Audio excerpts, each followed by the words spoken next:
Hello everyone. तो कैसे हैं आप सभी? आई होप कि आप सभी अच्छे होंगे। मेरे प्यारे साथियों, आपको मालूम होगा कि 10वीं कक्षा के संस्कृत व्याकरण में कारक विभक्ति एवं उसके सूत्र एक ऐसे टॉपिक है जहां से आपके एग्जाम पेपर में 8 से 10 ऑब्जेक्टिव क्वेश्चन देखने को मिलते हैं। बच्चे ऐसे क्वेश्चनों को छोड़कर यूं ही जाने देते हैं, उन्हें लगता है कि ये हमारे बस की चीज नहीं है। लेकिन आज की इस बेहतरीन सी क्लास में मैं आपको संपूर्ण कारक विभक्ति सूत्र को ट्रिक के माध्यम से सिखाने वाला हूं कि आप किसी भी संस्कृत में दिए गए वाक्य को देखकर बता सकते हो कि इसमें किस कारक विभक्ति सूत्र का प्रयोग किया गया है। मेरे प्यारे साथियों, आपको मालूम होगा कि आपको एग्जाम पेपर में इस प्रकार से क्वेश्चन देखने को मिलते हैं कि सपादेन खंजस्ति, इस वाक्य में किस कारक विभक्ति सूत्र का प्रयोग किया गया है। सर्पात विभेति, इस वाक्य में किस कारक विभक्ति सूत्र का प्रयोग किया गया है। ऐसे करके आपके एग्जाम पेपर में क्वेश्चन आएंगे तो आप देखते ही ट्रिक को फॉलो करके आसानी तरीके से आप मेरे प्यारे आंसर बता पाओगे। आज की इस बेहतरीन सी क्लास में हम आपको कारक सूत्र को काफी ही बेहतरीन ट्रिक के माध्यम से बताने वाले हैं। मेरे प्यारे बच्चों, सबसे पहले हम लोग जानते हैं बेटा कि कारक की परिभाषा क्या है, कारक किसे कहते हैं। देखो जी, क्रिया के साथ जिसका प्रत्यक्ष संबंध होता है उसे हम लोग कारक कहते हैं। क्रिया के साथ जिसका प्रत्यक्ष संबंध हो उसे हम लोग कारक कहते हैं। अब आइए मेरे प्यारे बच्चे, इस कारक का जो भेद होता है बेटा वो 8 भेद होता है। आपको मालूम होगा कि एक होता है कर्ता कारक और इसका चिन्ह ने होता है, ये 1 नंबर में पड़ता है। तो हमेशा कर्ता कारक में प्रथमा विभक्ति का यूज होता है। कर्म कारक का चिन्ह को होता है, इसमें द्वितीया विभक्ति, करण में तृतीया, संप्रदान में चतुर्थी, अपदान में पंचमी, संबोधन में षष्ठी, अधिकरण में होता है आपका सप्तमी और साथ ही एक संबोधन कारक भी होते हैं। मेरे प्यारे बच्चे, आपके एग्जाम पेपर में सबसे ज्यादा ये सवाल पूछे जाते हैं यनांग विकारः। यनांग विकारः सूत्र क्या होता है बेटा कि जब किसी अंगवाचक शब्दों में विकार अर्थात दोष की सूचना मिलती है उसमें दोष में तृतीया विभक्ति का प्रयोग किया जाता है। जब मानव के शरीर में कहीं पे भी अंग में विकार अर्थात त्रुटियां दोष दिखने को मिले, जैसे पूछे जाते हैं सपादेन खंजस्ति, वह पैर से लंगड़ा है, ठीक है। सकर्णेन बधिरस्ति, वह कान से बहरा है। ऐसे यहाँ पे शरीर के अंगों में विकार उत्पन्न हो रहे हैं तो यहाँ पे हमारा जो फॉर्मूला का यूज होगा वह होगा मेरे प्यारे यनांग विकारः। यनांग के मतलब ऐसे ट्रिक में समझ लीजिए कि अंग में विकार, जहाँ पे मेरे प्यारे अंग में विकार दिखाई दे वहाँ पे यनांग विकार का फॉर्मूला का यूज होगा। जैसे में जैसे दिया गया कि वह पैर से लंगड़ा है तो यह रहेगा सपादेन खंजस्ति। यहाँ पे पादेन में आपका तृतीया विभक्ति का मेरे प्यारे यूज किया गया है। उसके बाद में है वह आंख से काना है तो सनेत्रेन काना अस्ति, वह आंख से क्या है मेरे प्यारे, काना है। तो यहाँ पे यनांग विकारा फॉर्मूला को देखते ही आप ट्रिक करके आ जाइएगा कि जब भी पूछा जाएगा कि इनमें से किस वाक्य में यनांग विकारा फॉर्मूला का यूज किया गया है तो कुछ ऐसा आपको ऑप्शन देखने को मिलेगा जहां पे अंग में विकार उत्पन्न करी जा रही होगी तो वहीं आपका यनांग विकारा फॉर्मूला का उदाहरण होगा। उसके बाद में पूछे जाते हैं रुच्यर्थनाम प्रियमानः। मेरे प्यारे बच्चे, रुच्यर्थनाम प्रियमानः बहुत ही सिंपल होते हैं और रुच धातु से बनते बेटा। रुच धातु के प्रयोग में यदि किसी व्यक्ति को कोई चीज अच्छी लगती है तो उस व्यक्ति में चतुर्थी विभक्ति का प्रयोग किया जाता है। क्या आपको बताया बेटा कि जहां पे किसी व्यक्ति को कोई वस्तु पसंद आती है तो उसमें चतुर्थी विभक्ति का यूज होगा। जैसे में गणेश को लड्डू अच्छा लगता है तो गणेश को, किसको लग रहा है भैया, गणेश को, तो हम यहाँ चतुर्थी विभक्ति लगाएंगे गणेशाय मोदकम रोचते। ट्रिक से ऐसा समझ लीजिए मेरे प्यारे, जहां पे भी आपका रुच धातु होगा, रुच शब्द का जहां प्रयोग होगा समझ लेना कि रुच्यर्थनाम प्रियमानः फॉर्मूला का यूज किया गया है। उसके बाद में हरि को मक्ति अच्छी लगती है तो यहाँ पे हम कहेंगे हरिये मक्ति रोचते। तो यहाँ पे हरि शब्द मेरे प्यारे चतुर्थी विभक्ति लगाया गया है।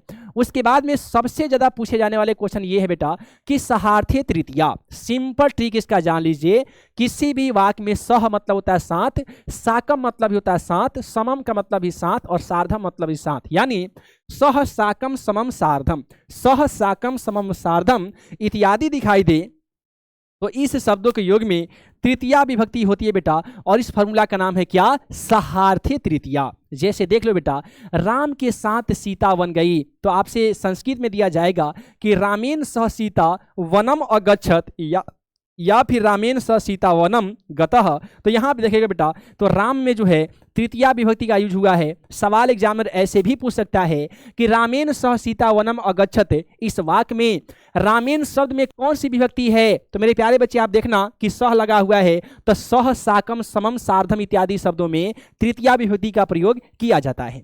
उसके बाद में है कि गुरु के साथ छात्र विद्यालय जाता है, तो गुरु के साथ, तो गुरुनाम कर देंगे, गुरुनाम ये आपका तृतीया विभक्ति हो जाएगा गुरु का। सह मतलब साथ, छात्र विद्यालयम गच्छति। उसके बाद में अगला है बेटा सबसे ज्यादा बार पूछे जाने वाला जो आपका ये सूत्र है, भित्रार्थानाम भय हेतु। भी मतलब होता है बेटा डरना, और त्रा का मतलब होता है बचाना। इस धातु के योग में जिससे डरा जाए या फिर जिससे रक्षा करी जाए, उसमें बेटा पंचमी विभक्ति का यूज होता है। यानी समझ लेना है कि जिससे डर लगे और जिससे किसी चीजों की रक्षा करी जाए, इन दोनों में हमारा पंचमी विभक्ति का यूज होगा बेटा। और पंचमी विभक्ति का मतलब एक डंडी और त में हलंत लगा दो बेटा, ये आपका पंचमी विभक्ति हो जाता है। जैसे वह सांप से डरता है तो स सर्पात विभेति, तो यहाँ पे सर्प यानी सांप में आपका जो विभक्ति लगा बेटा ये लगा है पंचमी विभक्ति। उसके बाद में वह चूहा से डरता है तो सह मुस्कात विभेति, वह चूहा से डरता है। अगला है हमारा कि क्रिया विशेषण द्वितीया, यानी क्रिया की विशेषता बताने वाले शब्द को क्रिया विशेषण कहते बेटा, और ऐसे क्रिया विशेषण में जो है द्वितीया विभक्ति का यूज होता है। जैसे देख लीजिए, घोड़ा तेज दौड़ता है, घोड़ा दौड़ता है, दौड़ना यहाँ पे क्रिया है बेटा, है ना, और क्रिया की विशेषता बता रहा है कि वो कैसा दौड़ रहा है, तेज। तो अश्व तीव्रम धावती, और तीव्रम में जो है यहाँ पे द्वितीया विभक्ति का यूज हो रहा है। वह मीठा बोलता है तो स मधुरम बदती, वह मीठा बोलती है, यह क्रिया विशेषण द्वितीया का उदाहरण होगा।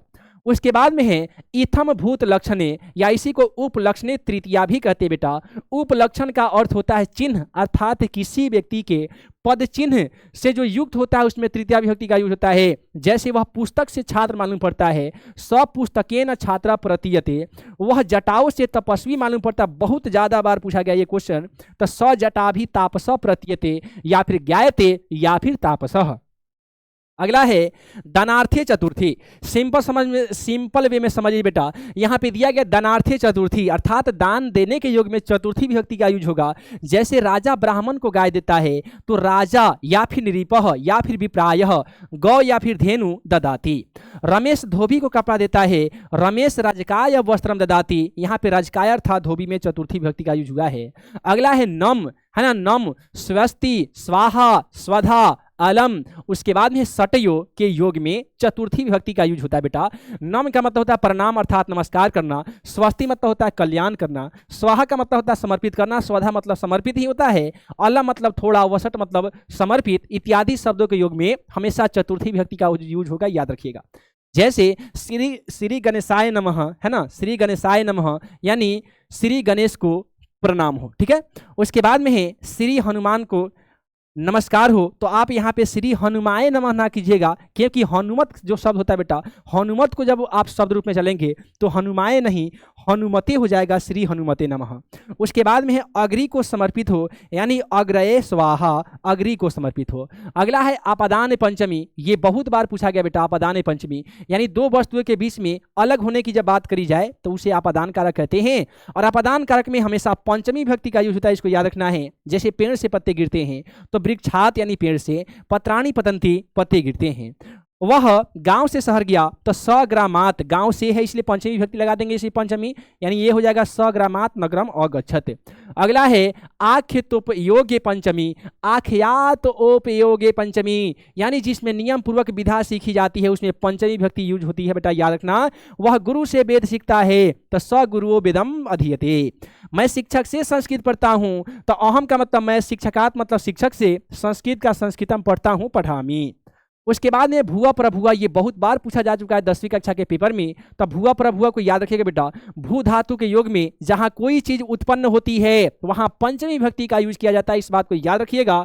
जैसे गंगा हिमालय से निकलती है तो गंगा हिमालयात, हिमालयात में मेरे प्यारे बच्चे पंचमी विभक्ति का यूज हो रहा है, क्योंकि हिमालय से ही गंगा निकल रही है, तो गंगा हिमालयात प्रभवती ही।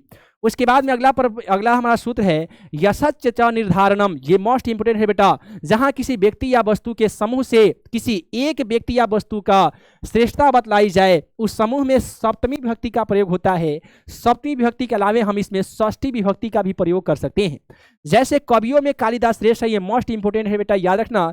कवियों को हम लिखेंगे कविसु या फिर कवि नाम भी कर सकते हैं, षष्ठी या सप्तमी दो तो विभक्ति लगाएंगे, कोई दिक्कत नहीं होगा। कवि नाम कालिदास श्रेष्ठ अस्ति, क्योंकि कवि बहुत सारे हैं, उसमें एक की महानता कालिदास को बताई जा रही है, तो यहाँ पे हो जाएगा बेटा यश च निर्धारणम। नदियों में गंगा पवित्र है, तो नदी नाम गंगा पवित्रतमा अस्ति। अब यहाँ पे हम कुछ क्वेश्चन करते हैं जो ऑलरेडी 10वीं कक्षा के एग्जाम पे मेरे प्यारे बच्चे कई बार पूछे गए हैं। पहला सवाल कि रुच धातु के योग में जहाँ किसी वस्तु प्रिय लगती है वहाँ पे चतुर्थी विभक्ति किस सूत्र से लगती है बेटा, तो वह लगती है रुच अर्थनाम प्रियमाना से। अगला है भुआ प्रभुआ सूत्र का उदाहरण क्या होगा जिससे कोई चीज उत्पन्न होती होगी, तो गंगाल गंगाल ये क्या है, हिमालयात गंगा प्रभवती, यही तो है बेटा हिमालयात गंगा प्रभवती, गंगा हिमालय से निकलती है। व्याघ्रात विभेति, डरने वाली बात करी गई है बेटा, तो व्याघ्रात में देखेंगे ना तो इसमें कौन सी विभक्ति लग रही है, पंचमी। कहाँ पे हो भैया, पंचमी विभक्ति, और ये लगा है किसे भैया, तब भुआ प्रभुआ वाले, ठीक है। और रुचि अर्थनाम प्रिय मानस सूत्र का उदाहरण कौन सा होगा, तो यहाँ पे देख लीजिए बालकाय मोदकम रोचते, रोच शब्द मिल गया, रुचि अर्थनाम प्रिय माना को चुन लीजिएगा। पादेन खंजस्ति, पादेन मतलब होता है मेरे प्यारे बच्चे पैर से लंगड़ा है, पैर से लंगड़ा, अंग में विकार उत्पन्न हो गया, तो यनांग विकार फॉर्मूला का यूज होगा। अगला रामेन सह सीतावनम गतवती, सह साकम समम सार्धम इत्यादि शब्द मिले तो सहार्थ तृतीया भूल मत जाना, सह साकम समम सार्धम दिखाई दे सहार्थ तृतीया में चले जाना। अगला है इथम भूत लक्षणे, सूत्र द्वारा वाक्य में तृतीया विभक्ति किसमें हुआ है, किसमें नहीं हुआ है भैया पूछा गया, ठीक है। तो जटा भी तापसे, वह जटा से तपस्वी लगता है, ये हुआ है, तो ये नहीं पूछा गया, तो पहला आंसर नहीं होगा।